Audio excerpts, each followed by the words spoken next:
that will never give you what you want. Because life is too short to suffer. We have a choice. 0.001% 부자들의 멘토, 그리고 전 세계 수많은 사람들의 삶을 변화시킨 장본인 토니로빈스. 그를 만났던 사람들은 공통적으로 말합니다. 그를 만난 후 인생이 바뀌지 않은 사람들은 단 한 명도 없었다고요. 여러분들은 성공과 부를 원하시나요? 건강과 행복을 원하시나요? 풍요로운 삶과 경제적인 여유로움을 거머쥐고 싶으신가요?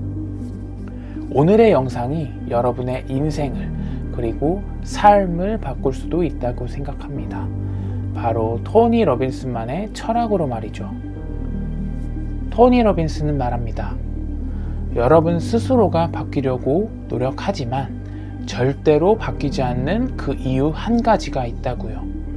바로 여러분 안에 잠들어 있는 거인을 깨우지 않았기 때문이라고 하죠. 여러분들이 꿈만 꾸었던 인생이 있을 겁니다. 꿈만 꾸었던 그런 삶을 살고 싶지 않으신가요? 지금 바로 여러분 안에 잠든 거인을 깨우셔야 합니다. 그리고 실행하셔야 합니다. 그래야만 지금 당장 인생을 바꾸실 수 있습니다. 그 방법을 지금부터 알려드리려고 합니다. 바로 토니 로빈스가 말이죠. Most people, half of what they thought today is the same things they thought yesterday.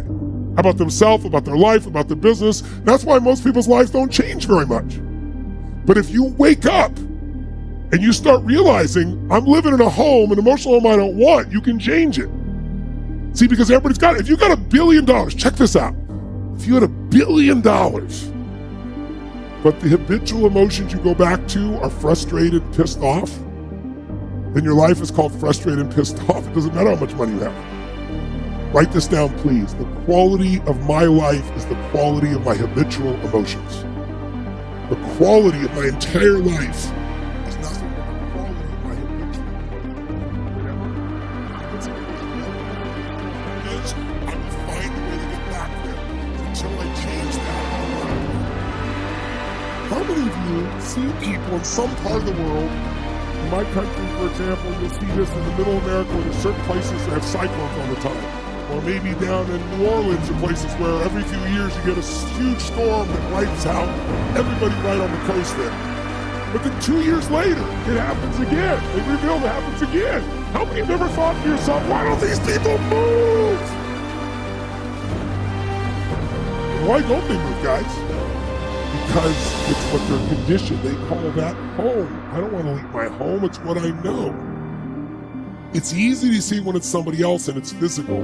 It's harder to see when it's yourself and it's emotional because we have an emotional home. Some of you grew up in a really tough environment. I did too. Pretty brutal environment. Very painful environment. Part of I am who I am is because I didn't want to suffer and I had to find answers. And because I suffered so much, I don't want you to ever suffer if I can do anything about it. I can't control it, but I can help massively. But it's only because I suffered so much I don't want anybody else to. But think about it. Most people suffer even when they're successful. Listen, if you're successful and you're not fulfilled, that's the ultimate failure. If you got people that love you and you're not feeling joyous and alive, something's wrong. And you know what it is? You got an old home you're used to. Maybe the home you're used to is not a very happy home. It's a home of worry, a home of frustration, a home of anger, a home of feeling everything's unjust. And so you find a way to get back home using whatever the environment you can use. How many of you know somebody who's always pissed off about something? How many of you know somebody who is always worried? How many of you know someone who's not really funny? You think they are? And he cracks himself up telling stupid jokes. How many know someone like this who cracks himself up and they laugh so much that even though it's not funny, you find yourself laughing too? These people have different emotional homes. Some people's home is anger. They'll always find something angry about. It's what they're used to. It's their conditioning. So even when the storm comes and messes up their life, they go right back to that same shit. Wouldn't it be nice to upgrade your home, your emotional home where you live? What if you could live every day with a vast majority of the emotions you had were joy and gratitude and love, appreciation, even in the middle of COVID, even when somebody does something unjust, compassion, playfulness. What would that feel like if you were in those states every day, 99% of the time? When you weren't, you got out of it quick. You can make that change this weekend, and I'm not exaggerating an ounce. I'm not saying you're going to be perfect and never have a negative feeling, because negative feelings are sometimes a signal to make us change. But most people have a negative feeling and they just hang on to it and keep living with it, find other things to be negative about. That will never give you what you want. Because life is too short to suffer. And we have a choice. Listen to me. Pain is sometimes part of life, but suffering is a choice. But for most of us, not a choice, because we have the habit of suffering, being stressed, being worried, being frustrated, being pissed off. And because we're wired that way, that's the muscle we built. But if we rebuild our home here so it's even more magnificent, then you can have the life that you desire and deserve. 아무리 노력해봐도 여러분의 삶에 변화가 없다고 생각하시나요? 한번 곰곰이 생각해 보시길 바랍니다. 여러분 스스로가 익숙한 그 집에 계속 머무르려고 하지 않았나 말이죠. 성공하고 싶습니까? 변화하고 싶습니까? 그 익숙한 여러분들의 집에서 벗어나셔야 합니다. 행복하지 않은 그 집에서 벗어나세요. 걱정의 집, 좌절의 집, 분노의 집에서 말이죠. 많이 힘들고 어색할 겁니다. 익숙함에서 벗어났기 때문이죠. 정말 많이 힘들 겁니다.